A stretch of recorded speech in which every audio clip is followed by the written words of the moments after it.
everyone see this okay?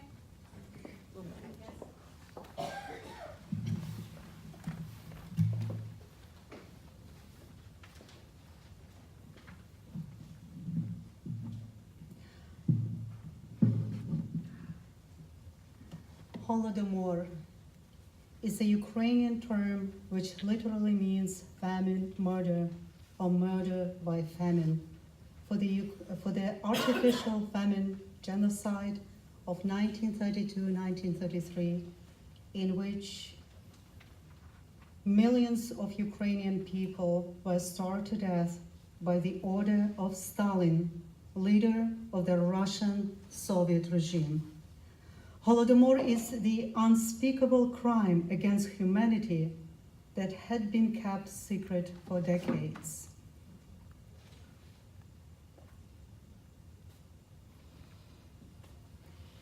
In 1932-33, in the space of 1 year, 10 million Ukrainians died being deliberately deprived of food. 7 million people in the Ukrainian SSR and 3 million outside Ukraine's borders in the regions which were historically heavily populated by ethnic Ukrainians. The famine was not a product of weather.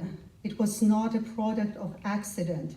It was created for political and ideological reasons.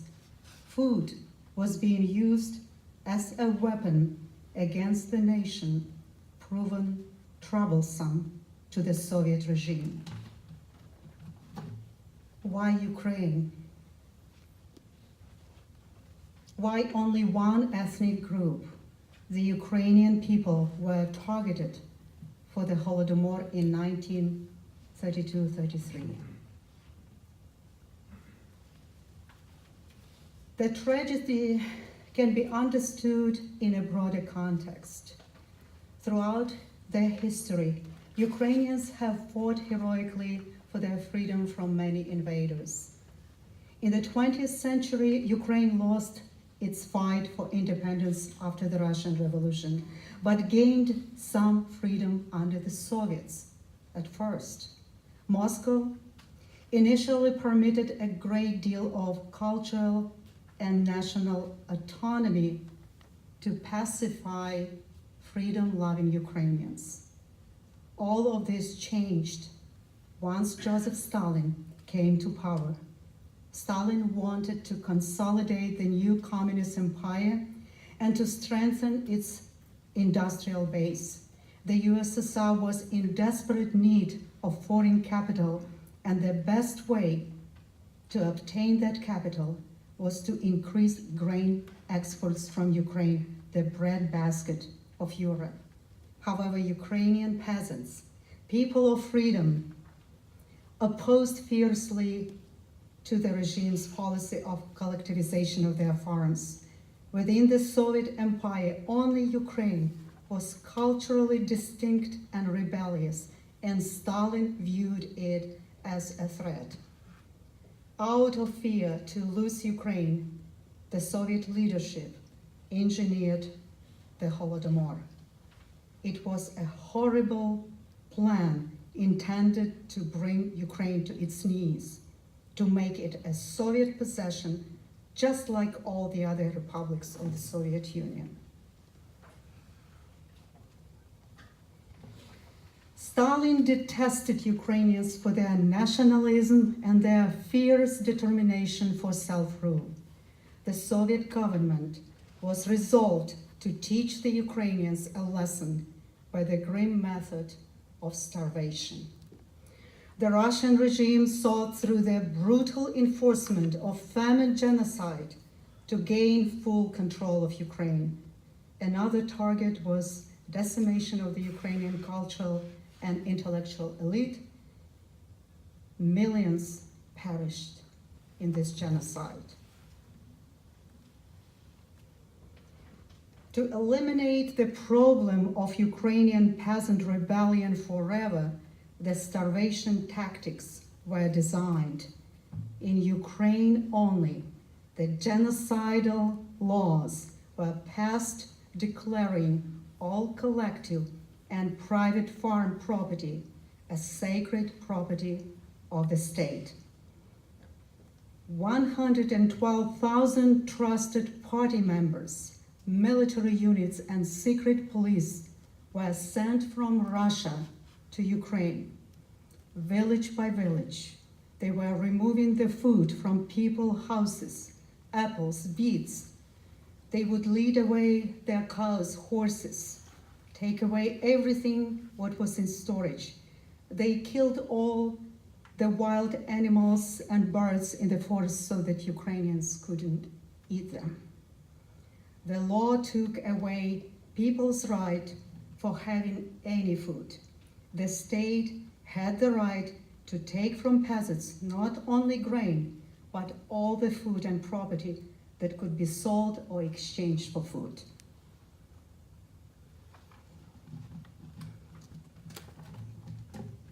In 1932, the harvest was good in Ukraine, but it did not belong to Ukrainians. The observation towers were erected to help guard the standing crops from the starving population. British journalist Gareth Jones described what was known as the law of the 5 ears of wheat.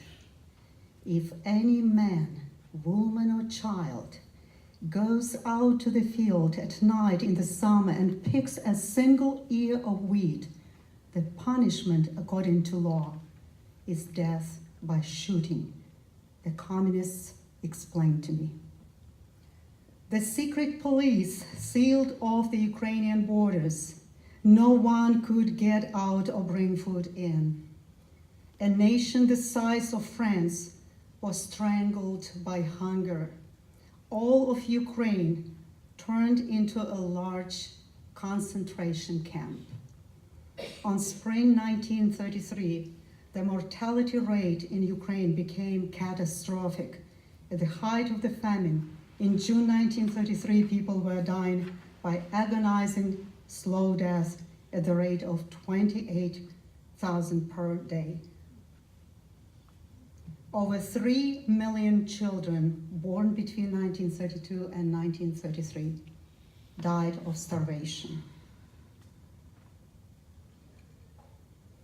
Corpses of dead people were everywhere. Villagers picked up their dead family members off the roads and carted them off to the cemetery, covered them with snow, and when spring came, they were able to bury them. The remaining dead were shoveled into mass graves by the Russian soldiers. But the famine was a big secret. No media rushed to admonish this atrocity.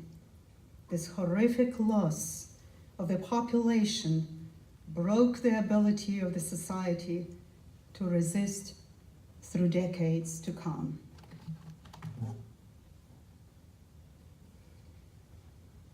The international community was by no means ignorant of the famine in Ukraine. However, the Stalin's regime declared famine in Ukraine non-existent. Moreover, it refused any assistance offered by many, including Ukrainian communities abroad and the International Red Cross. The Soviet regime secretly stored large quantities of wheat and other agricultural crops in Ukraine and sold them abroad in massive volumes. In 1932, 1.72 million tons of grain were exported abroad from the Soviet Union. In 1933, 1.68 million tons were exported.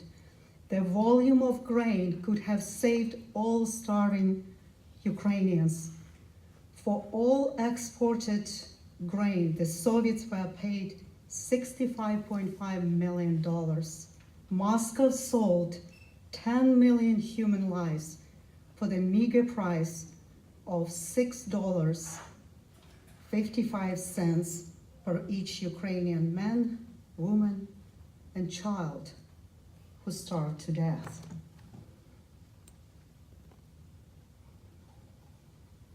Why is it so difficult to know the exact number of victims of that heinous crime against humanity? In years following the Holodomor, the regime took immediate steps to erase the memory about millions of victims of the famine and to hide the evidence of their crime. Communist officials tore through villages, confiscating books and records of the registry of birth and death for 1932-33. The results of the census held in 1937 that would prove genocide were never made public. By Stalin's order, they were destroyed. He jailed and executed demographers who truthfully cited figures indicating enormous loss of life due to the famine genocide. There was a strict prohibition to speak about Holodomor. The terror was so overwhelming that everyone was silent or could face years in prison or execution. One of the survivors of the Holodomor stated, "The communist regime made us the worst slaves in the world, and we were always considered guilty. We just didn't know of what sins, simply because we were called Ukrainians." In many places where the famine was the most devastating, the Russians were brought in to replace Ukrainians. The social fabric of the country changed after the famine. Timothy Snyder, a historian and researcher of the Holodomor, wrote, "What happened in Ukraine, it wouldn't be wrong to see as a kind of colonization. It was a horrible blow to Ukrainian national identity, social solidarity, political trust. Ukrainians are still recovering from that blow." What astonishes the most is how successful the Soviets were in controlling the media. Visitors to the Soviet Union were confined to Moscow and denied entry to Ukraine. Those who insisted were taken to stage towns filled with food and healthy actors to see for themselves that people were not starving and life was good in Ukraine. The Soviets called diplomats and journalists to Moscow, threatening them of expulsion if they revealed the extent of the starvation. In fact, the first scholarly book about the Holodomor was published only in 1986 by Robert Conquest, 53 years after the fact. Journalists that did say the truth, British Gareth Jones, Malcolm Margaret, and American Rhea Kleiman, risked their life to travel to Ukraine and report on the famine. There they interviewed survivors and Soviet agents, took pictures that are in our days are considered to be priceless. For doing that, Rhea Kleiman was expelled from the USSR and Gareth Jones was ridiculed. The Soviet regime forced journalists into the lie. Either you are going to lie with us or you are going to be purged. So many journalistic writings denied the genocide. According to Malcolm Margaret, Walter Duranty, New York Times journalist in Moscow, was the greatest liar among the journalists. He so utterly played Kremlin's game, but it did not worry the New York Times, who featured his reports. His reporting on Ukraine's famine was particularly disgraceful because he denied that there was famine. Also, in private conversations, Duranty acknowledged that famine had killed up to 10 million Ukrainian people. so he knew the truth. Nevertheless, Duranty's reporting on the USSR made him one of the most influential journalists of his time, and for his reporting, he was awarded the Pulitzer Prize. Franklin Roosevelt, American president, read carefully all his reporting on the USSR and believed them. So in 1933, at the height of the Holodomor, the United States granted official recognition to the Soviet Union and entered into full diplomatic relations with the USSR.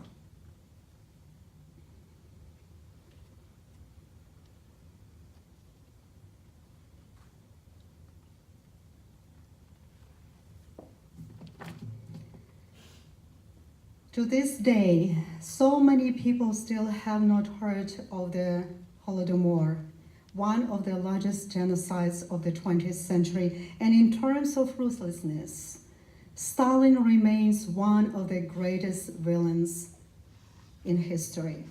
The Soviet Union, from 1933 to its demise in 1991, officially was steadfast in the denial of the Holodomor in Ukraine. They could not deny the famine, but insisted that it was caused by weather and not by an engineered genocide.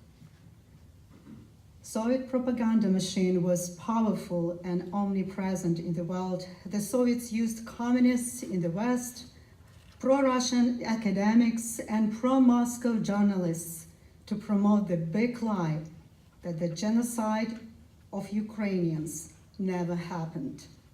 This is how Stalin got away with one of the greatest crimes against humanity. Or did he?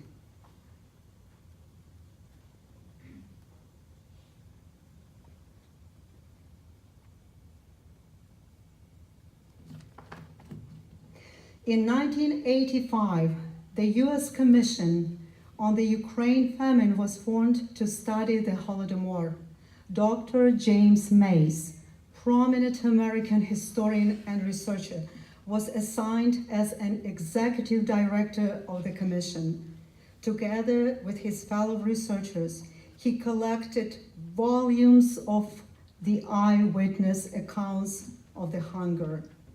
After a thorough investigation, interview of thousands of survivors of the Holodomor, they came to the conclusion. The US Congress 1988 Commission on the Ukraine famine concluded Joseph Stalin and those around him committed genocide against Ukrainians in 1932-33. After declaring its independence in 1991, Ukraine became free. In 2006, by the law of Ukraine about the Holodomor was recognized as a genocide against the Ukrainian people. In 2010, the resolution of the Court of Appeal in Kyiv region proved genocidal nature of the Holodomor and that the intention of Stalin and the Russian Soviet regime was to murder millions of the Ukrainian people.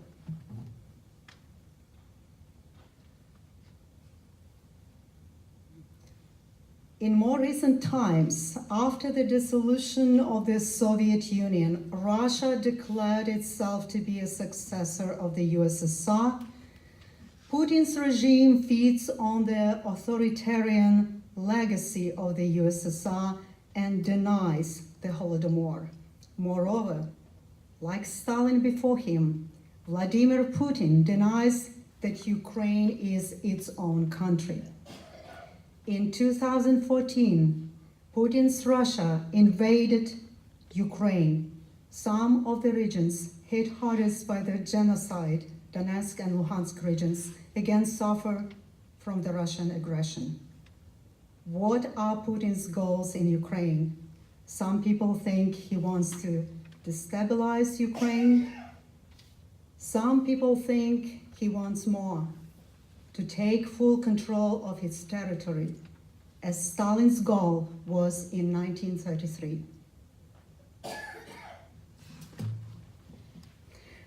The study of the Holodomor, like the study of any great tragedy, is extremely important. We should study it as a terrible tragedy in the history of genocide, in the hopes that people will not allow such things to happen, to recur. Russian aggression in Ukraine is very destabilizing, not only for the region, but for Europe and the entire world. The atrocities of the past matter as lessons for today. We are all citizens of the global village in a struggle between freedom and oppression, hope and fear, democracy and dictatorship. Ukraine's struggle to maintain its freedom from Russia and its territorial integrity continues. And today, the United Nations, Europe, and the United States condemn the Russian aggression in eastern Ukraine. Land of the free, USA, thank you for supporting freedom-seeking Ukraine.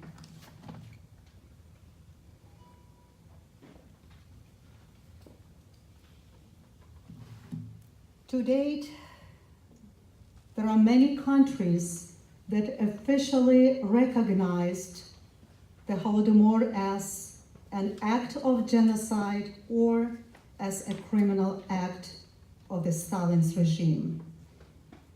The number of countries and US states that recognize the Holodomor as genocide increases every year as voices of Ukrainian and international communities become stronger, standing up for 10 million innocent victims that still cry out for justice. Today, we join these voices by organizing this exhibit to educate people of our community on the Holodomor and to appeal to Texas government to recognize the Holodomor as an act of genocide.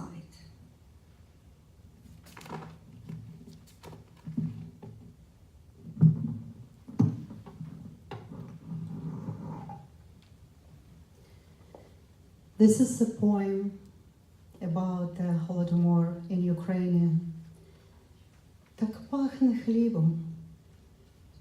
хлібом, мамо, у хаті, де давно холодна й порожня піч. І вчора пахло ним точнісінько так само. Хтось йшов з косою, насувалась ніч.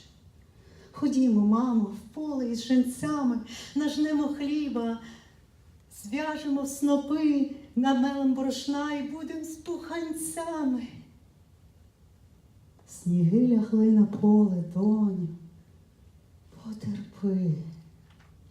А хто ж тоді з косою біля хати, коли така негода й вітер завива? Мовчить, пішла у вічність мати. Голодомор, страшні його жнива.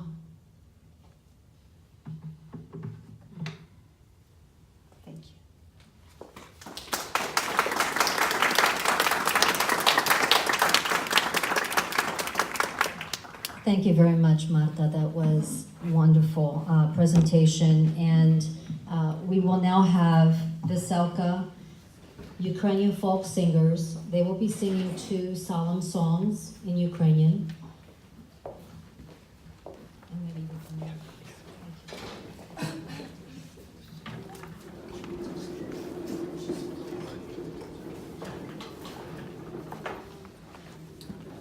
Hi, we are Ukrainian folk singers of Dallas, and we carry the name Veselka, which means rainbow. And like in the Bible, when flood was leaving the earth, God gave hope to people that He will never send anything like that to the earth again. So we're proud to carry the same news to every community in America. We are members of Ukrainian diaspora. Majority of us are Ukrainians, and some of us are Ukrainians at heart, and we all love Ukrainian music. And we are descendants of the people that cannot be killed. And we will present, we will present two songs. And songs that chosen for this event are songs by composer Mykola Lysenko. And first one on the words of Taras Shevchenko, Dumy Moi, which would be like thoughts or dreams. And we are, as members of diaspora, send our thoughts to Ukraine. And second song is by the words of Alexander Konevsky. It's a prayer for Ukraine, which is considered to be a spiritual anthem of Ukraine. And we will present our own version of it. And we call upon Almighty God to bless free Ukraine with freedom, prosperity, and happiness.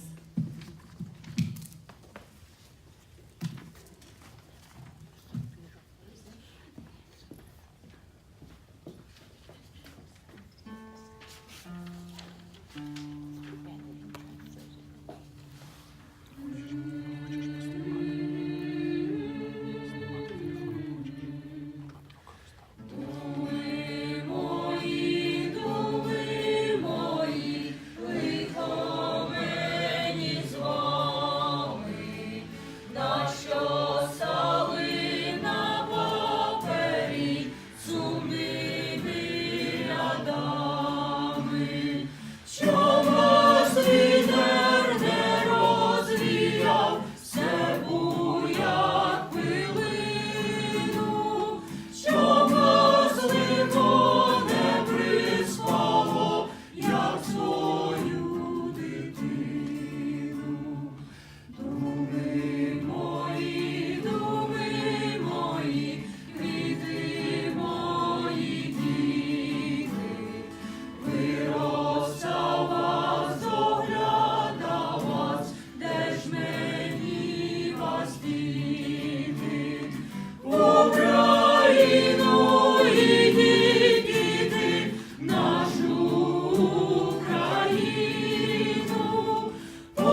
I think that's how we go. Thank you.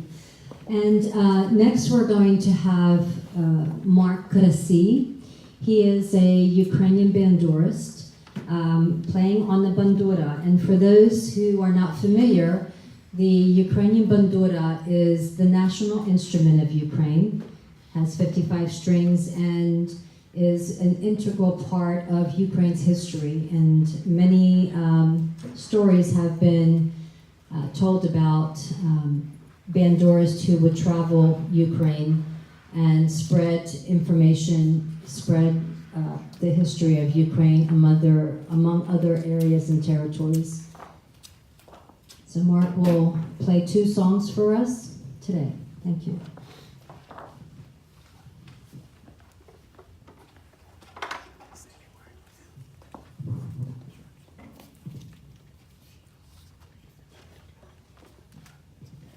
Yeah, the 2 songs that I will play today, first is Через поле широкое, which is in part about asking for God's help and His mercy in very difficult times.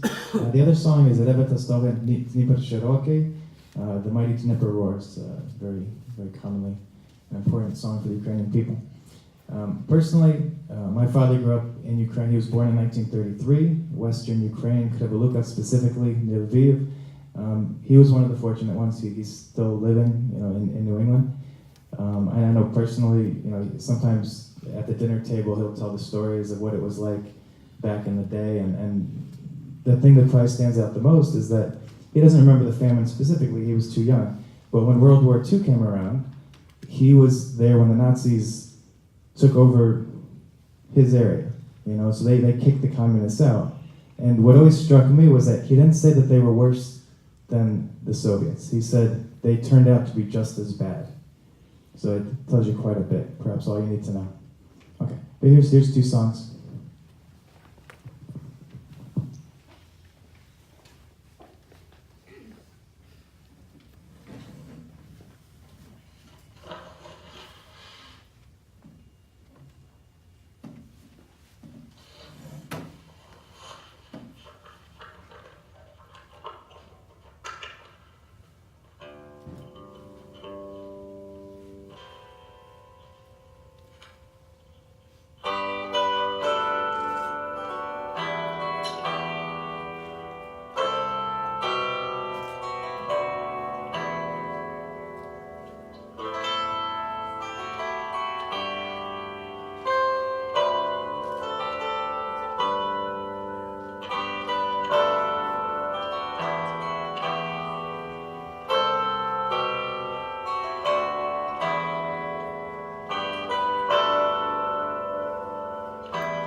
beautiful Ukrainian music on the bandura. One of the things that, as the committee this year, when we started planning this event, we wanted to tie in to something that we can reach out into the community and do in memory of the Holodomor and the victims of the genocide. So we brought in a partnership with the North Texas Food Bank. And their job, their mission is to help reduce the amount of hunger in our community. Which, Talia, it was very nice.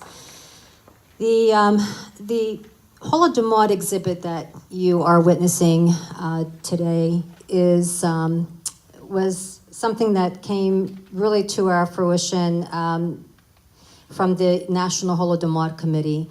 And I am so grateful that we had committee members come forward, and we have sponsors, and we have the performance groups to support this event. This is the first public exhibit on the Holodomor that North Texas has ever seen. And it is our intention that it not be the last. So I want to make sure that first, I ask every one of y'all to continue to support our efforts, to be involved with this, this information that needs to be provided to our community. We need to educate them. There's not very much information, if anything at all, about the Holodomor in our Texas history books. And so this exhibit will be here for up through November 9th. We encourage any and all of y'all to please reach out to your neighbors, to your schools, encourage field trips. I know some of our Ukrainian teachers are going to make an effort to bring in their students to see the exhibit. So in addition, we have every weekend on the Sunday, from 2 to 4, here on the 4th floor, we will be showing additional documentaries. The list is on the poster, or it's on the handout that we handed with you today. Take it home with you, share it, put it on Facebook. Everybody can make a difference. And if each and every one of us takes just a small piece of an effort, it can build into something quite large. I want to take a moment to thank our sponsors. Foremost and first, I would like to thank the Dallas Public Library.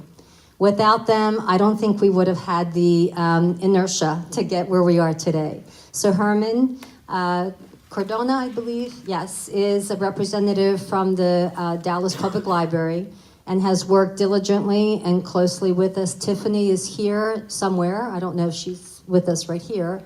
Also part of the Dallas Public Library. And they were instrumental in producing our posters, and they provide a steady stream of handouts for and during the exhibit. They have provided us with a sign-in book, a guest book that will be here as part of the exhibit and will be at the beginning of the exhibit. And we encourage everyone here today to please sign in, show that your support is with us, and sign the book as a guest. Next, I want to thank Ukrainian American Society of Texas, this year's president, Yuri Dovzhansky, and we have some other board members, Liz Moroz-Harper and Steve Sokolik, myself. Amanda is, yes, there. So thank you for UAST for supporting this event. We also have dedicated a page on our website, which is www.uast.org/Holodomor. So we have a page dedicated to this for additional resources. Share that. If you have anybody that asks, what is the Holodomor? What is this all about? Instead of going into a lot of the details you may have time for or not, you can easily reference our page, Holodomor on UAST. Next, I want to thank Moxie Graphic Productions for producing free of charge our genocide banners, the Holodomor 1932-33, Ukraine's genocide by starvation. Both those banners, as well as the banner, not the banner, it's actually a large map, as you saw when you came in by the elevators, that was produced at no charge for our committee. So I want to thank them for that. Ben Yeager Designs actually did the graphic work for our banners. Pani Hanna Prochko, I think she's here. I saw her earlier. Where was she? Oh, right there. Pani Hanya, please stand for a moment. We want to thank you sincerely for the beautiful baking of the 2 breads that were part of our presentation this morning, and is also part of our standing exhibit. As soon as we will put the breads back in, and they will be part of the exhibit. Well, myself, I brought the coffee and tea, so no big deal. Hope you all enjoy that. It's all organic. We're going to have additional film series, so please come. Yesterday we showed Bitter Harvest, and I unfortunately didn't see very many people there, but I'm hoping that maybe we can show it again, if I can get the library to let us have the auditorium, and maybe if everyone makes an effort. I can tell you that for those that did arrive yesterday, watching Bitter Harvest again actually gave us another perspective to truly understand how the director was able to tie in this love story to the Holodomor. And for those of you who have seen that movie, I encourage you to see it again. And so maybe we'll show it. We'll let you know and see that movie again, because I think it's well worth it. But otherwise, I hope to please spread the word, talk to your neighbors, talk to your schools about coming, seeing the film presentations that will be held here. And at this time, and one other thing, please bring a canned food, because we are collecting cans for the North Texas Food Bank. Thank you for those that have provided food today. At every film series, we will be asking people to bring canned food as well. So once again, I want to ask also to stand and be recognized, Oksana Toporina with Veselka. Thank you for coming and singing the songs today, and for Andrew Chibani with Zorya from Zorya Dancers. So they are part of our community and they support our efforts over all these years. The Ukrainian American Society of Texas has been around since 1983, and we continue to promote and support everything that's cultural and traditional about Ukraine. And I think at this time, Jordan, thank you for your AV service and did a wonderful job. I think I've covered everything. If I haven't, we want to make, from this time forward, I just encourage everybody, while you're here, start at this side of the exhibit. And I know there's a lot of information to read, but I will bring to your attention just one more thing, that because this is the 85th anniversary of the Holodomor, the National Committee has asked that we represent with victim names of at least 85 victim names. And the way that we chose to do that here is we've wanted to do a 3-dimensional display with this exhibit, and we actually made bones, white bones, and put a name for each of the bones. So we've got 42 on one side and 43 on the other side. And we've listed the Holodomor victims' names that we do have on the tablet right where it begins. So we hope you enjoyed the exhibit, and please share it with others so they can come and learn and be educated about our history. We don't want it to be repeated. So thank you, everybody, for coming. I really enjoyed seeing you. Thank you.